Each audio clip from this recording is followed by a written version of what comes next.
Hello everybody and welcome back to the channel. Massive thanks to the authors, Roxi2Star and ThatOneZed for allowing me to adapt their awesome story. Follow the link in the description to check out more of their works. Today we will be listening to the third part of What If Deku. If you enjoy, please consider liking, commenting, and subscribing down below, and don't forget to hit that bell icon so you get notified when videos go live. Now, without further ado, let's get into the video. Chapter 6, Follow the Green Rabbit. Chapter by Roxi2Star. Okako was having a great second day of school. So far, it's been much more normal than the first day of school. Regular school subjects were in the morning where she got to meet more of her teachers. Present Mike was so cool. Then a great lunch where she sat with her two new friends. Was it weird she already considered Itza and Deku her friends? Itza was a bit of a stick in the mud, but he was so earnest and honestly, very funny, though that was probably not on purpose. She enjoyed the tall boy's company a lot already. Then there was Deku. She could tell she was getting a massive crush on him already. It was just so hard not to, okay. He was so cute. A short mess of green hair, big expressive green eyes, and all those freckles. That wasn't even getting into the little bit of his great body she'd seen. He hid it well under his school blazer, but she saw those powerful forearms when they were in their gym clothes. He was attractive, it was undeniable. But there was more to Deku than freckles and nice forearms. He was kind. That was apparent from the moment he saved her during the entrance exam. But he'd only proven it more over the last day. Sato, she was sure that was his name, the guy with the sugar quirk, broke his pencil during English that morning, and Deku had a spare pencil on his desk before he could even ask. Deku had already approached Tokoyami about his quirk and ways he could apply it. He was always thinking about others. Oh, and one more thing she could add to her growing list of reasons she'd maybe like to be Midoriya Okako maybe someday after she becomes a rich hero all on her own or something. Deku wasn't just nice, he wasn't just handsome. Deku was smart. Or rather he was observant. The way he'd seen Sato break his pencil, that he'd already been thinking about Tokoyami's quirk. Those acts weren't just kindness, they were also proof of how much thinking was going on inside that cute green head of his. It was insanely attractive. It was time for their afternoon classes. Okako leaned on her hand, with nothing to look at aside from the back of Itza's head. She spared a glance across the classroom. Deku was talking quietly to Bakugo. She wasn't sure how he tolerated that guy, but Deku had assured her they were friends. Deku laughed at something Bakugo said. He was so cute. The way his smile spread over his whole face, the little dimple on his freckled cheek. I am here. A booming voice filled the classroom and broke Okako out of her reverie as the door slid open. Every nerve on Okako's body stood up with excitement. All Might appeared in the door, coming through the door like a normal person. She couldn't help but grin. This was crazy. It was All Might? In the flesh. Okako was starstruck. This was All Might. The greatest hero in the world. He was their teacher. He was here to teach them how to be heroes. And he was so funny. His aura was huge. His sheer presence was almost too much. Like she was looking at the sun. It's time for your foundational hero studies. All Might said, now standing in the front of the classroom, hands on his hips. You're going to come with me to one of our battle facilities. Your costumes are waiting for you. Their costumes. Oh, that's right. Okako almost forgot. After they'd been accepted into UA, they were allowed to submit costume designs. She hadn't actually done that, simply giving a description of her quirk and letting the official UA design team do pretty much whatever they wanted. She wasn't picky about how she'd look, as long as it was comfortable. All Might had them all stand and led them from the classroom. Okako and Itza hung back a bit for Deku. I'm really excited to see my costume in person. Deku said as the three of them walked together, my dad helped me design it. Really? That's so cute. Okako said. You've mentioned your dad a few times. The quirk consultant, right? Yeah, that's him, he said. His line of work is pretty good for helping heroes find the right support items. Itza nodded. That's very kind of your father to help you. You don't think he'd be willing to look over our costumes, do you? Okako nodded furiously in agreement. Deku thought for a moment. I'm sure he'd be happy to. He wants to meet you guys anyway. Plus he gets pretty hyped up at the idea of studying quirks. Even more than me, and trust me, that is saying something. I have like 13 notebooks full of quirk analyses. Dad has, I don't know, 30. Okako's eyes widened. Whoa, really? That's intense. Yeah, he writes them all in code. Even I can't even crack it, he sighed dramatically. But he can't crack my notes. The only person who ever did was Kikin. And I'm pretty sure he did that just out of spite. Bakugo snorted behind them. Okako jumped. She had no idea he had been walking behind them this whole time. I cracked them because I wasn't going to let you have that kind of head start, Deku. Well, I changed my code to a new one, so get absolutely fucked, Kikin, Deku said, not even looking back. Bakugo growled and pulled on the back of Deku's jacket. I'm not letting you get ahead of me, you shitty nerd. Says the guy, literally pulling me from behind. The back and forth went on the rest of the way up to the changing rooms near where they would be doing their hero study. Aitsa and Okako had to walk slightly in front of them as they argued, sharing many confused and bemused looks. Their outfits had been stored in briefcases. She quickly changed into it and admired her new look. It wasn't something she'd ever pick out herself, but she had to admit she liked it. Mostly. It was skin tight, which was embarrassing. And it had heels. That was something she was going to demand they change, but she'd deal with it for today. She and Ajui, who looked adorable, left the girls' changing room together. Most of the boys were already out waiting for them. Her eyes quickly scanned the room. Everyone looked so good. One boy, she thinks his name was Kirishima, was practically shirtless. Aitsa was wearing armor, looking rather like a knight, and holding his helmet under one arm. Even Bakugo looked great. Then her eyes found her real target. Deku. He was in a tight black sleeveless turtleneck, with green panels on the sides. Long black fingerless gloves extended up his arms so only his defined shoulders were bare. A metal mouthguard covered the bottom half of his face. His pants were tied with green knee pads, similar to the elbow pads on his gloves. His shoes were the same bright red he normally wore, but with some black metal along the bottom giving him some extra height. He had a utility belt, but she couldn't make out what was on it. And to top it all off, he had a hood that was currently down with long, she wasn't quite sure what that was. Bunny ears? It was also sinfully tight. How Deku hid such a great body she'd never know, but there was no hiding it now. Stacked abs, bulky arms, broad shoulders, defined shoulder blades, impressive thighs and calves, and his butt. Okako mentally slapped herself. Get it together. Deku-kun, Aitsa-kun, you guys look great, she called as she approached them. Deku turned and smiled. At least she thinks he did, with the way his eyes crinkled. You look great too, Yurika-san. Deku said. His eyes quickly scanned her before he sighed. They put you in heels, he asked. That's so stupid. How are you going to fight in those? She nodded. I know. I already decided I was going to have them change it, so it'll only be for today. That's good, Aitsa said. I don't know what they were thinking, giving a hero heels. What if you slipped or hurt yourself? He sighed. At least the costume does look rather nice on you, Yurika-san. He coughed a bit, his face turning very pink. I mean it, I should say you look well dash. Okako stopped listening. Deku's eyes had been caught. She followed his line of sight towards Todoroki, who'd just come out of the training room. His outfit was pretty bland, a simple all-white get-up.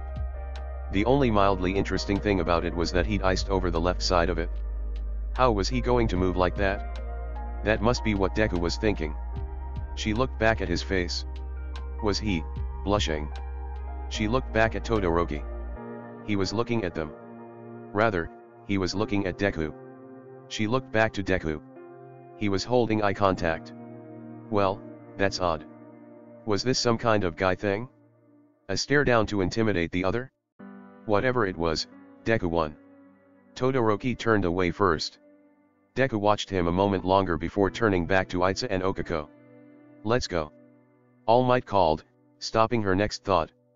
All Might explained the indoor battles, then showed them their randomly selected teams. Team C was herself and Deku. That was going to be fun. Team D, who they'd be facing, consisted of Bakugo and Todoroki, two powerhouses. Not as fun. Okako and Deku would be playing the villains in the scenario, while Bakugo and Todoroki would be attempting to secure a missile from their base. Deku and Okako were sent inside first and were given 5 minutes to formulate a plan. They stood alone in the room with their fake nuclear missile. Deku was already mumbling a million miles a minute under his breath. It was cute. She let him go on for a moment before speaking up. "Wanna share your brilliant plan?" she asked. Deku jumped, turning a bit red. "Oh. Sorry, Yurika-san." Yes. He shook his head, clearing his mind. Kiken and Todoroki-kun are both super strong. They both have great quirks and good control over them. I know for a fact that Kiken is good at hand-to-hand combat, and I'm willing to bet some limited edition All Might figures that Todoroki-kun is just as good, if not better. So we're boned then. Then, Deku smiled. Not quite. Kiken is not a group person. He'll want to come in guns blazing. Todoroki-kun is probably going to be more careful. Actually, Yurika, can you make us both weightless? Oh, and the missile too. She fidgeted. I can? It'll make me a bit sick and I doubt I'll be able to hold it for long. You won't need to, 30 seconds at the most. Can you do that? Not yet, but when I say so, she nodded. Good. Okay. Back to what I was saying. Todoroki-kun is careful, and also, I hate to say this, but they're both a bit full of themselves. They're going to butt heads. Oh. So you want to exploit that? Deku nodded. Yes. Kiken has been itching for a fight with me. We have one planned for after school, but he can use his quirk here, so I know he'll be gunning for me. If by some miracle he doesn't, I can goad him into a fight like it's nothing. Todoroki-kun will be a bit harder, but I think I can try to get him to follow me as well. While I do that, can you make the missile weightless here? Make it harder for Todoroki-kun when he figures out what I'm up to. Because once that happens he'll come straight here. If I do this right, I should be able to capture Kiken first, then you and I will be enough to take on Todoroki-kun. What should I do if he gets here and you're still fighting Bakugo-kun? If you get the jump on him, you could make him weightless. I know that would be hard for you, but I can do it, she said. If he's weightless there'll be at least a second or two where he won't know what to do. I can capture him then. Deku treated her with the brightest smile she'd ever seen. That's perfect, he said, let's do this. Trial of the indoor battle. All Might's voice rang out through the building. Now Yurika-san, he said, grabbing her hand. Okako touched him and herself, making them both weightless, as well as the missile. Her stomach rolled in protest. Deku pulled her to his chest, using his quirk to pull the missile to them as well. Start. It was immediate. Ice shot out from everywhere, covering the walls, the ground, and the ceiling. She gasped. Had they not been weightless, they would have been frozen in place. Great. You can let us down now, Deku said. She released them. Deku landed first, sliding a bit but stayed upright. He kept her upright as well. He did exactly what I thought he might, Deku said, reaching down to his shoes. He fiddled with them before Okako saw what he was doing. Sharp metal spikes, about half an inch long, protruded from his soles. Cleats. Why do you have cleats? Oh. My shoes can adapt to most terrains. I have a snowshoe option, cleats, all kinds of stuff. Who knows what kind of quirks we'll be dealing with as pros. Look, we'll talk about this later. I gotta run. I have some hunting to do. She smiled. Get going, villain Deku-kun. I'll keep this missile safe from any rogue Todorokis. Deku rewarded her with another brilliant smile before his body crackled with green electricity. He pulled his hood up. Oh, those were definitely bunny ears, before hopping off to face two of the strongest guys in their class. You look like a rabbit, she shouted after him, unsure why, but he needed to know. Just a few minutes prior, Shoto was feeling uneasy about having to face Midoriya, and having to do so with Bakugo no less. He didn't know either of them, having only met the pair the day before, but something about both of them was bothering him. Bakugo was far more simple to explain. Shoto simply didn't like him. He was loud, brash, and very obnoxious. Working with him on this exercise was going to be a chore. Midoriya, on the other hand, was harder to explain. Something about the green-haired boy put Shoto on edge. He'd already made an impression on day one, being the first to confidently follow Aizawa outside. Stretching like he knew what they'd be doing. Shoto had followed suit because he didn't. His quirk was impressive, a duality much like the one Shoto had. Though Midoriya didn't shy away from one side like he did. But that wasn't what put Shoto on edge. He wasn't sure what it was about him. But the moment when their eyes met for the first time, and every moment after, it made him sick. His entire body seized, his stomach rolling in distress, his heart rate increasing, and his palms, even his right, became sweaty. His face felt warm whenever he looked at him. It was unnerving. The idea of having to fight against someone who could throw him off with a single look was not one he enjoyed. He and Bakugo stood outside of the building, waiting. Shoto didn't look at him as he said, "When All Might says start, I'm going to ice the entire building. That should freeze Midoriya and Uraraka where they stand. We'll be able to waltz right in and take the missile." Bakugo made a tch noise. "If that's what you think, you're dumber than you look," he said. "Round face has an anti-gravity quirk. I doubt they'll be in zero gravity as soon as it starts," Shoto spat back. "They will. Deku is smart. He's the one we should be scared of. He's probably got a plan on how to deal with us. He knows my quirk too well. Plus, if you ice the entire place over, and they don't get stuck, we'll be dealing with bad footing, sliding around. On top of that, it's harder for my quirk when it's cold. They're not going to be floating. It'll be right as he says to start. Even if they are, they'll also be on slick terrain. My costume is meant to fight on ice. You'll just have to figure it out for yourself." Trial of the indoor battle. Shoto stepped his right foot forward, ready to end the fight before it would begin. "Asshole, I'm telling you, dash. Start." Shoto froze the entire building. "You stupid fucking dash," Bakugo yelled. "If we lose, it's all your damn fault." "We won't lose," Shoto said, sliding his hands into his costume's pockets. He strode forward into the building, not minding the ice at all. Bakugo sighed and followed after, muttering the whole way. "Just stay close to me," he ordered. As they were walking along the first floor, Shoto stopped. The sound of metal clanging on the ice was heard above them. He sped up. Someone wasn't frozen. They turned the corner, now facing the stairwell. Midoriya hopped into view. Todoroki's eyes narrowed on his shoes. Cleats. Why did he have cleats? He crouched at the top of the steps, one leg in front as if ready to jump toward them. His hood was up, he looked ridiculous. "Hey Kaken, hey Todoroki-kun," he said, his voice upbeat and cheery. "Weird thought, but Uraraka said I look like a rabbit, is that true?" Shoto's jaw dropped. What the hell was he talking about? He supposed the hood did look like rabbit ears. But what did that have to do with anything? Why wasn't Shoto able to move? He should just ice him and be done with it. "Yeah, you look like a rabbit." "It's dumb as fuck," Bakugo yelled. Why wasn't he moving either? Midoriya smirked. "Poor Kaken. Todoroki-kun made you useless by making everything so cold. You can't sweat enough? Ah well. Here, let's get your blood pumping." Midoriya stood, turning away. "Follow the green rabbit, and if you win I'll add a fuzzy green tail to my hero costume. Right here." He placed a hand on the space right above his ass. Shoto's eyes trailed lower for a moment. The curve of his rear, accentuated by the tight black material. Heat shot through his chest down to his lower stomach. Midoriya looked over his shoulder and shot them another smirk. "But you have to catch me first." He then bounced off.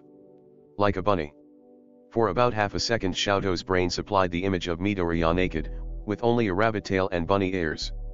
Next thing he knew he was running up the stairs, leaving Bakugo in the dust. He was going to catch that rabbit. Something deep inside him demanded it of him. He heard a few small explosions as Bakugo zipped past him, expletives lost in the wind. "Get back here Deku and I'll show you who's useless." Shoto and Bakugo made it up the stairwell, turning the corner. Midoriya was standing there, waiting for them. His face mask was up now, covering his lips. Shoto didn't hesitate this time, ice shooting from his right side across the ground. Midoriya jumped, swinging his leg and breaking the ice as it reached him. Bakugo shot past him, screaming death as his explosions pushed him forward. Midoriya, still airborne, held out his hand, causing Bakugo to careen toward him at a faster speed. Bakugo grinned, moving his hands forward, and let off a massive explosion. "Been trying to build up for that one," he yelled. Midoriya appeared out of the smoke, his hood now tattered, and his mouth guard scorched. He swung a kick, roundhousing into Bakugo and sent him flying back down. Directly into Shoto. He tried to dodge, but Bakugo clipped him in the back, causing him to stumble and look down. Shoto clung to the wall for support as Bakugo slid back further along the ice. A sound caught his ear and he looked up just in time to see a red shoe flying towards his face. He threw up a wall of ice to try to block most of the force, but Midoriya had sliced through it, the kick connecting with his face.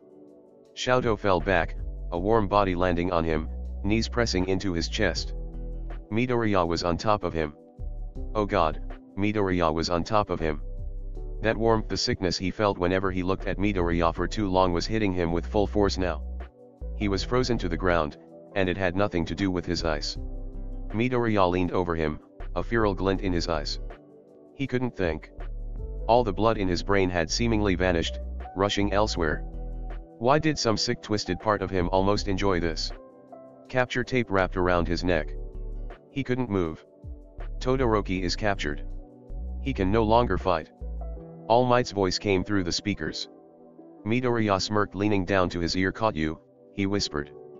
The ghost of his breath made goosebumps rise all along Shoto's body. Damn it, you scar-faced bastard! Bakugo roared. Explosions propelled him towards them. Midoriya jumped off him, turning tail and running away, cleats clattering on the ice. Get back here and fight me, Deku, he screamed, blasting past Shoto. They ran down the hall towards the steps. Shoto laid back, the bitter taste of defeat in his mouth. Along with some other feeling. He wasn't sure what. This wasn't like him. Losing like this. Getting frozen up like this. What would his father think? Not that he gave a shit what that human garbage thought. He mentally scolded himself. This was Midoriya's fault. Stupid, clever, cute, Midoriya. Wait, what? Okako heard the explosions first.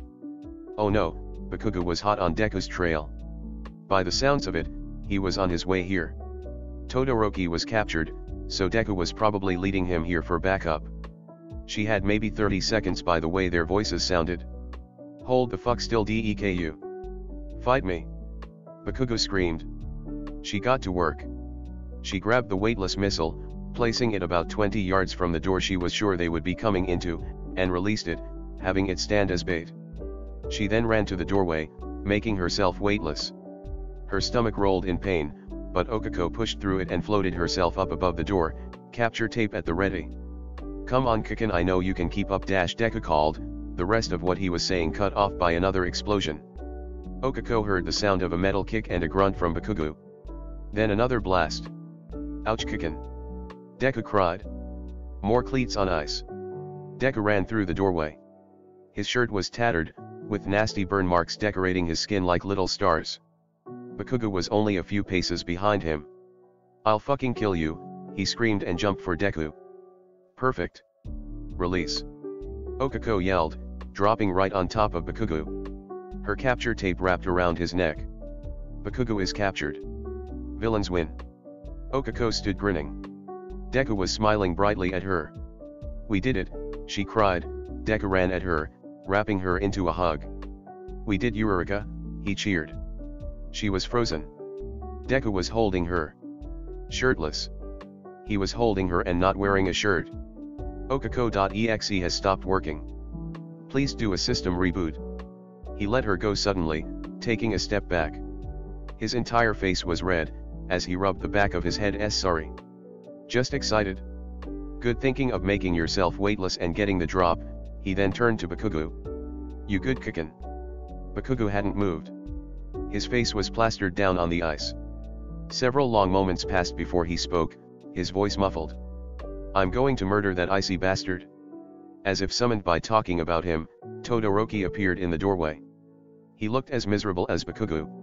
He ignored them, simply walking past them to the center of the room, using his left hand and leg to melt the ice.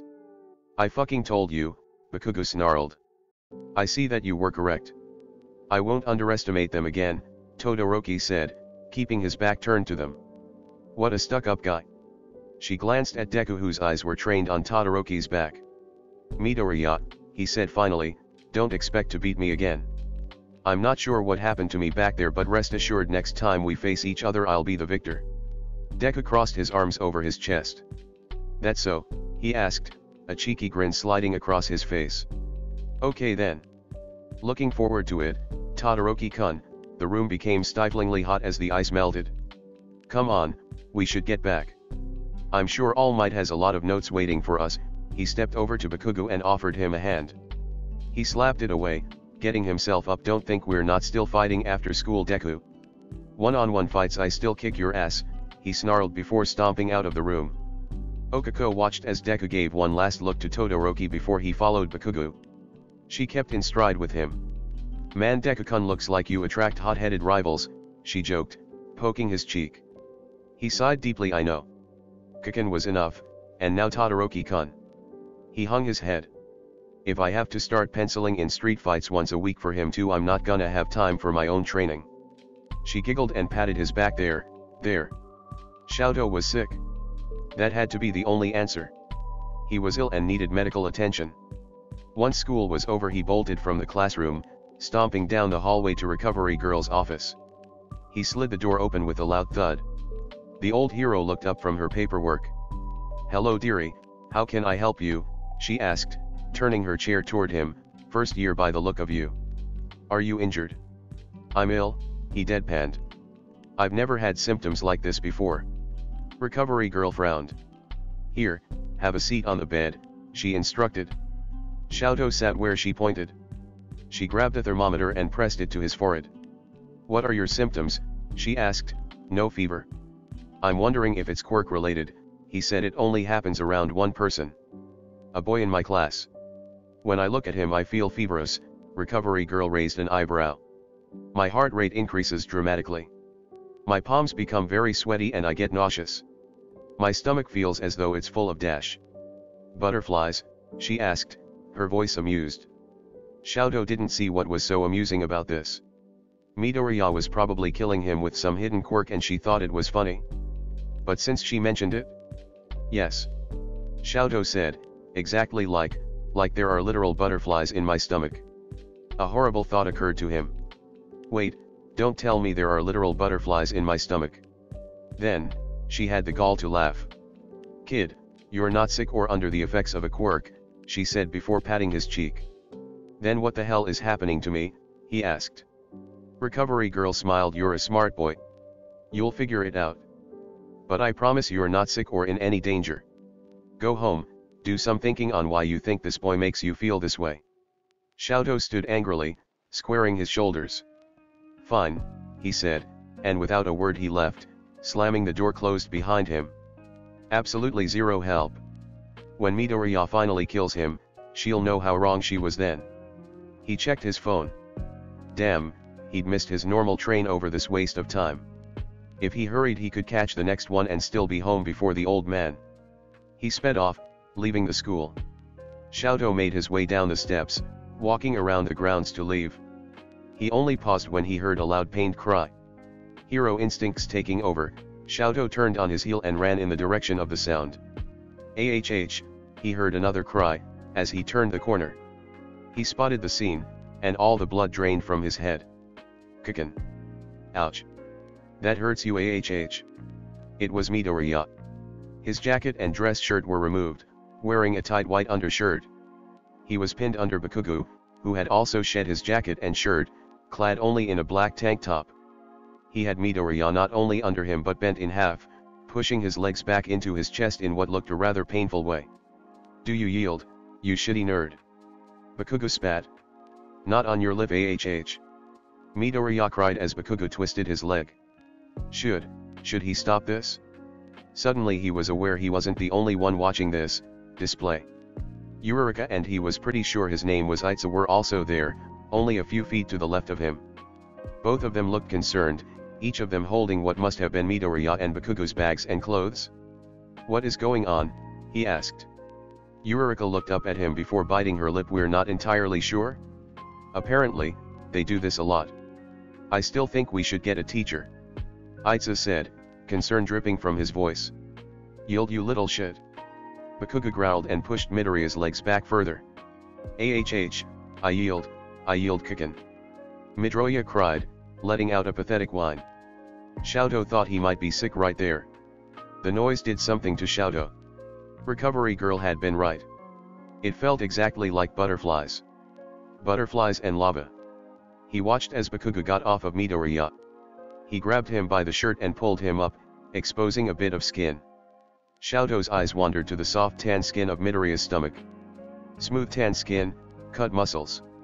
He couldn't look away if he tried. He was going to throw up. Midoriya caught his breath and readjusted his undershirt before they walked back to the group, grabbing their school shirts and getting redressed. "Oh, hey Todoroki-kun," Midoriya said, "when did you get here?" "I dash. Oi, icy hot," Bakugo barked, "see that? That's what should have happened in class today, you stupid motherfucker." Midoriya elbowed him as he finished buttoning up his shirt. "Don't be mean. What Todoroki did was smart.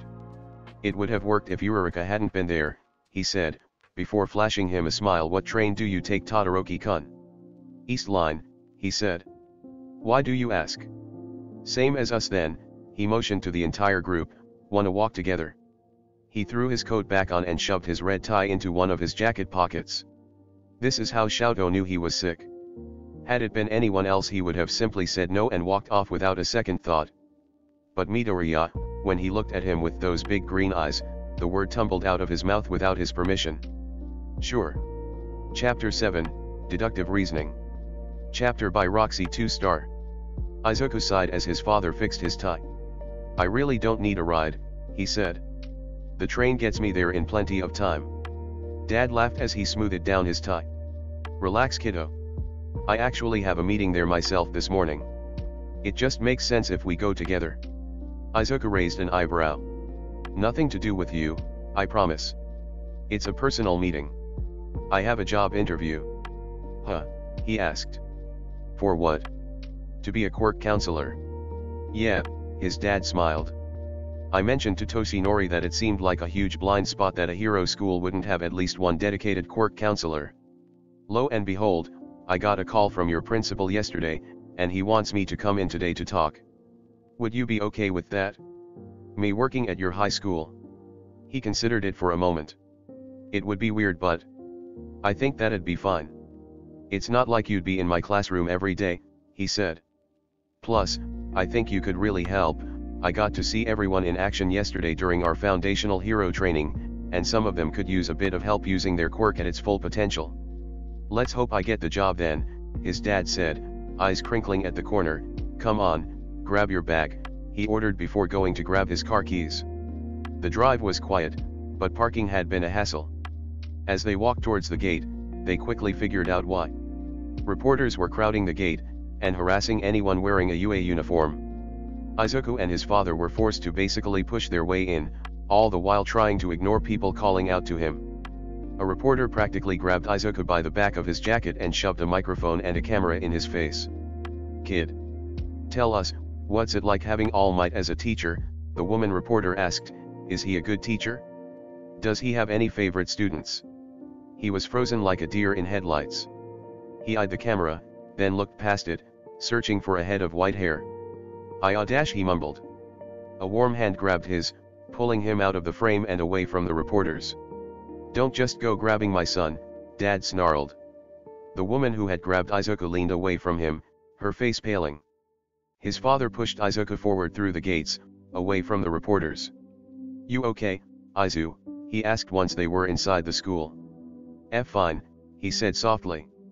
"It was just stressful." He shook his head as if shaking off that uncomfortable feeling. "I hate the press." Dad nodded apologetically. "I know. It's something you should work on though. If you're planning on being the greatest hero ever someday, you better get used to dealing with them. I'm sure you'll eventually go over it in class. PR is a huge part of being a modern hero." He nodded right. I guess I'll see you after school. My homeroom is this way." "Sure, kiddo. I'll let you know how the interview goes." He ruffled Izuku's hair. "See you later, Izu, have a good day." He gave his dad a quick hug and made his way toward homeroom. It was still early, so he was one of the first to arrive. The only people who'd beaten him were Yairazu, Aitsa, and Todoroki. "Ah, good morning Midoriya-kun," Aitsa said, immediately locking in on him. Did you complete the homework assignment we got from Yamada-sensei yesterday? Izuku nodded as he placed his bag under his desk. Yeah, it was pretty easy, he said. My dad is fluent in English, so he's been teaching me for a few years now.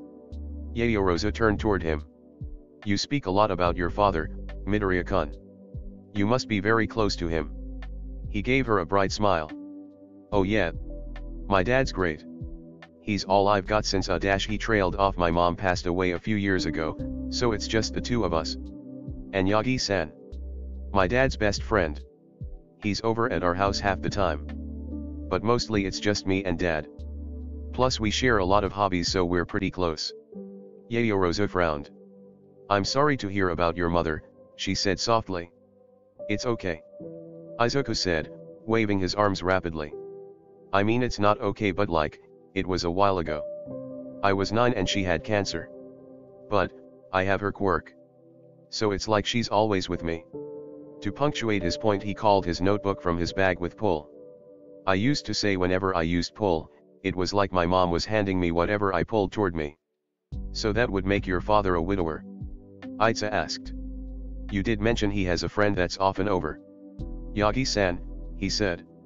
We met him a little while after mom died. He's a great guy. He knows a ton about heroes and combat.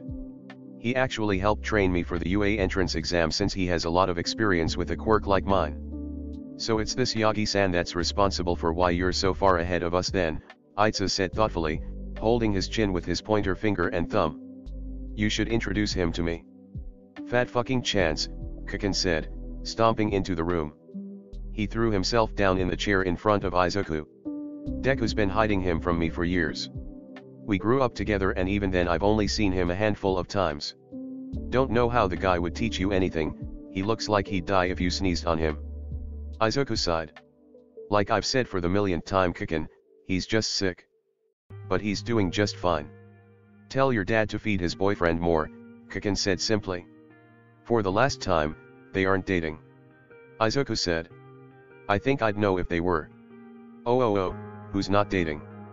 Ashido called from the door. Her, Yurika and Hagakure were all coming in together. I wanna hear the hot gossip. Deku's dad and his weird boyfriend, Kaken said. Aw. That's so cute that you have two dads, Mito-chan. Ashido cooed. His entire face flushed, so Izuku simply hid it in his hands. They aren't dating. Please stop. Yagi-san is just a good friend, not just to my dad, but to me, so please stop talking about them like that. I'm very uncomfortable. The image of his dad and Yagi kissing made him ill. No one liked to think of their parents doing anything like that.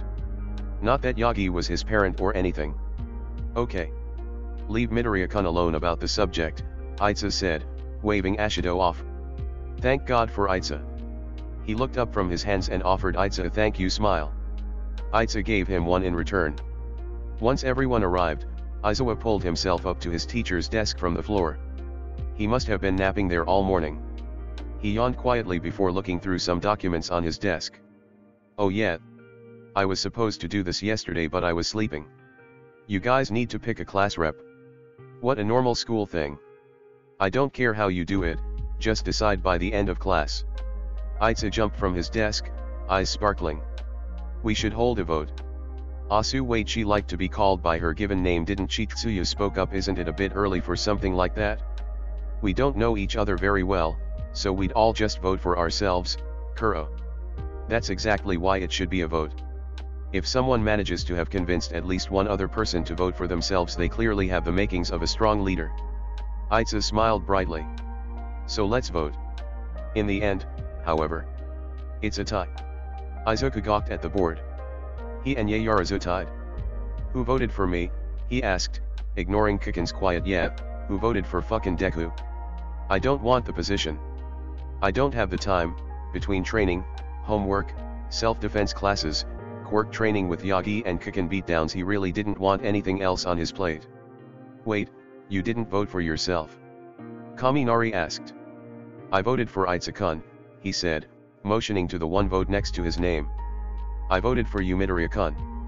Itza cried. Izuku sighed, so change your vote to yourself. I also voted for Deku-kun, Yurika said. I'll change mine to Itza-kun's too. Aizawa pulled his head up from resting on his desk. Great. Aiza is president, and Yayorozu is vice president. Glad that's over with. Aiza beamed. Lunchtime. Izuku stood from his seat and met Aiza and Yurika at the door. The three of them took off for the lunchroom together. I'm shocked you guys voted for me. Especially since you wanted the job so badly, Aiza, Izuku said. I'm not exactly the class representative type. Aiza raised his eyebrows. Really? You're such a natural leader though. That made Izuku flush. Still, though I'm certain you would have made a better class president, I will happily take on the role.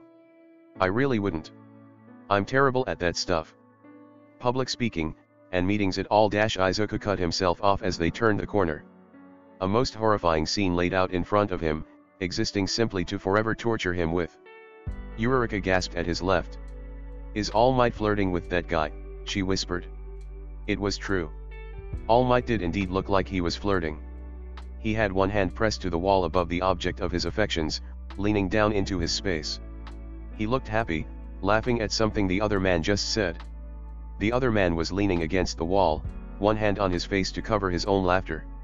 It was awful. If only because the man was his father. What the hell? Izuku asked, stomping forward. Why are you still here? He asked his dad, pointing at him. Dad and All Might both stood up straighter. Oh hey, Izu. Dad waved cheerily. Just talking to All Might. Guess we lost track of time. The interview went great by the way, thanks for asking.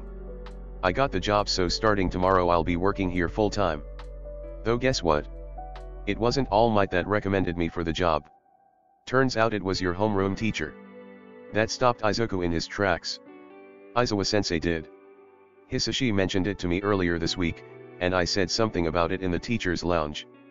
Aizawa took it upon himself to pass his name to Nedzu, All Might explained. Yurika and Aiza had caught up with him. You know this guy, Deku-kun? She asked quietly. Izuku flushed lightly. Great job, Dad. Now his classmates were going to think he was dating All Might instead. Yeah. This is my dad. He motioned to his father. Yurika and Aiza's eyes lit up. Oh wow.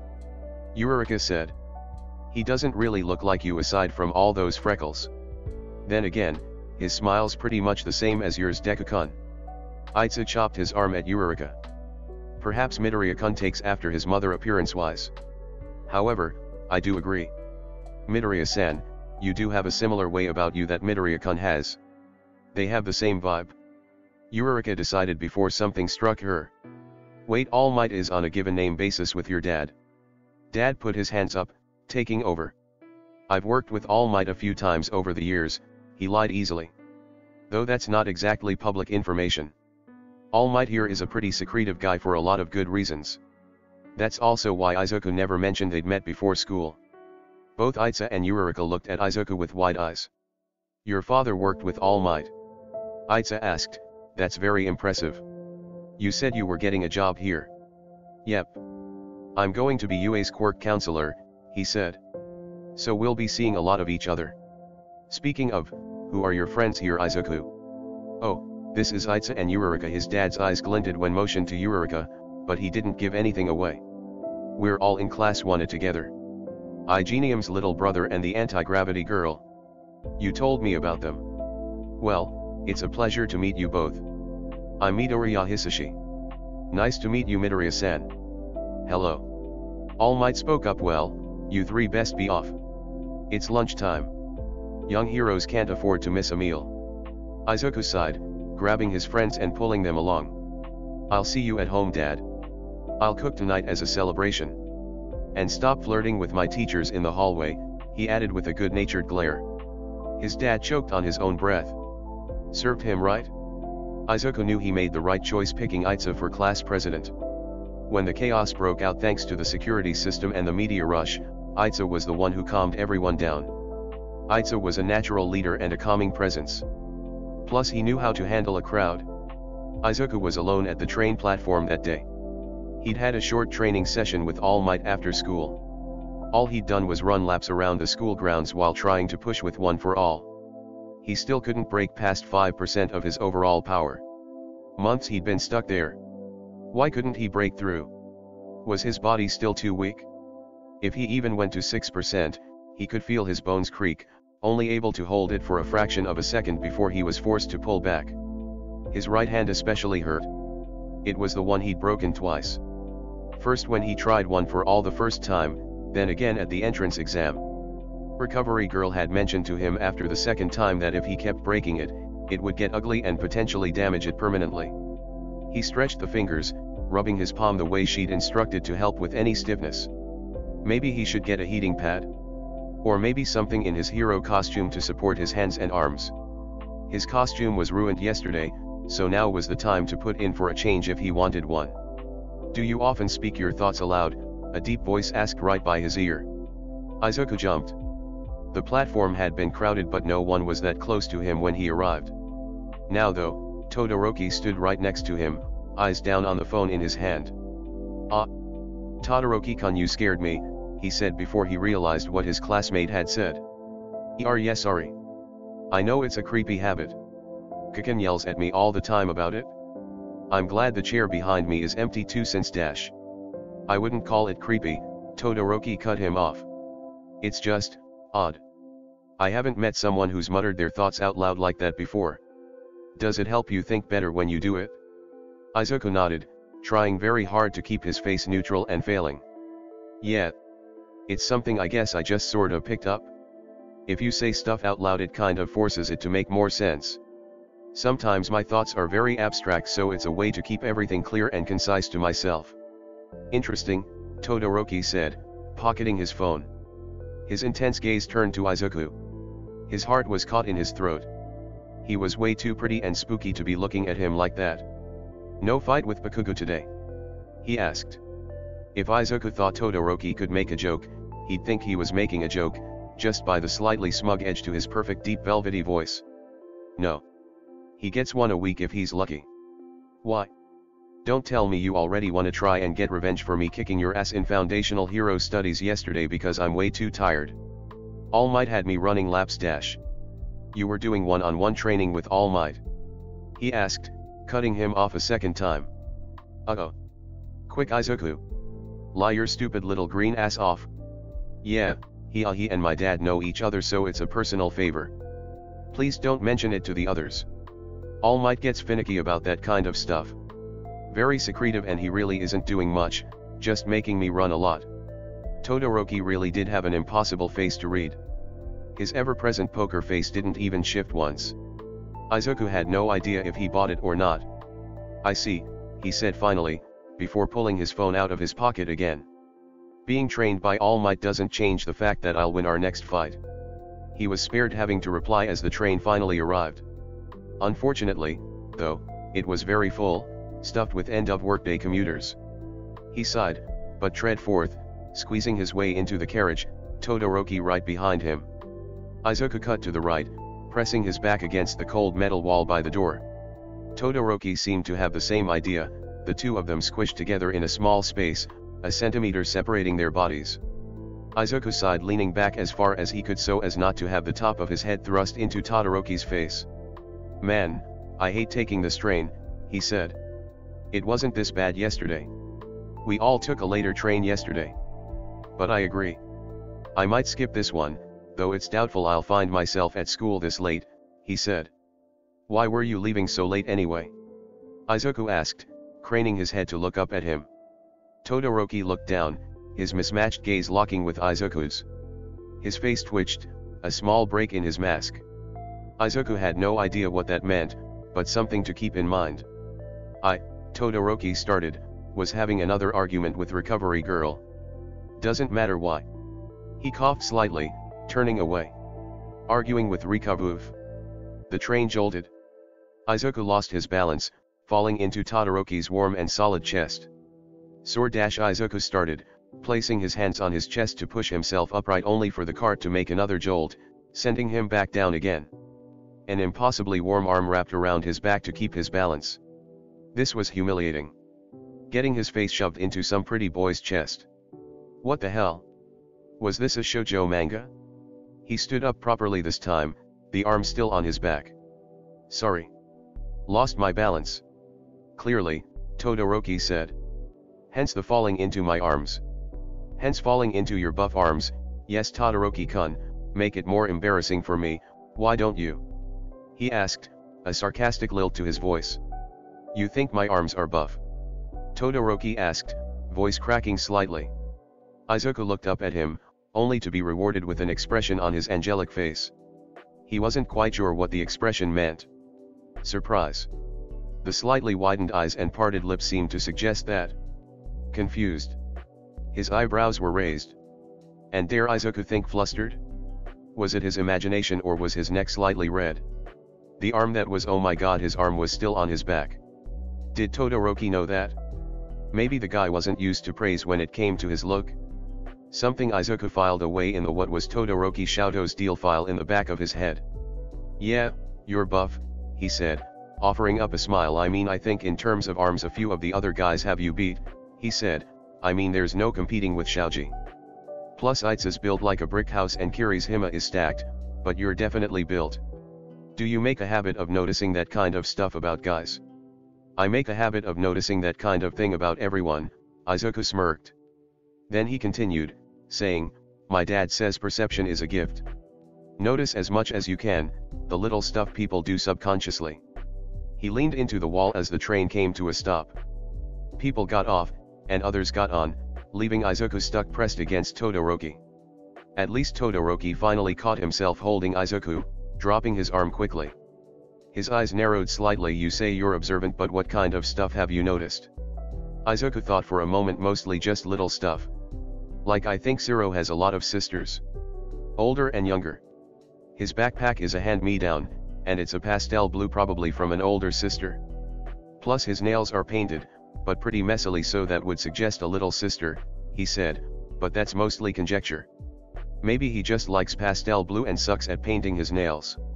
I could be completely wrong. Interesting. Todoroki said, looking away. Anything else you've noticed? He thought for a long moment. I think Aizawa-sensei is married. He doesn't wear a wedding ring, but he does have a ring in the top drawer of his desk. I saw it when he took some papers out of it. Todoroki tilted his head. How do you know it's a wedding ring? I don't, he confessed, just guessing. Aizawa-sensei doesn't seem the type to wear jewelry. So then why does he keep a ring in his drawer? The ring must be important. How many types of sentimental rings can you think of, Todoroki-kun? His classmate thought for a long moment. It could have all kinds of meanings. Yeah, but the wedding ring takes the least amount of jumps, Izuku explained. That's what it's all about. Taking information in and putting it in a pattern that makes sense. It's not 100% foolproof, but it hasn't failed me yet. It's called deductive reasoning. What's the point of it? Izuku smiled. Makes a difference in a fight? At least that's what my dad says. Your dad is a pro, hasn't he taught you that kind of stuff? A dark look crossed over Todoroki's face. No. Can I confess something?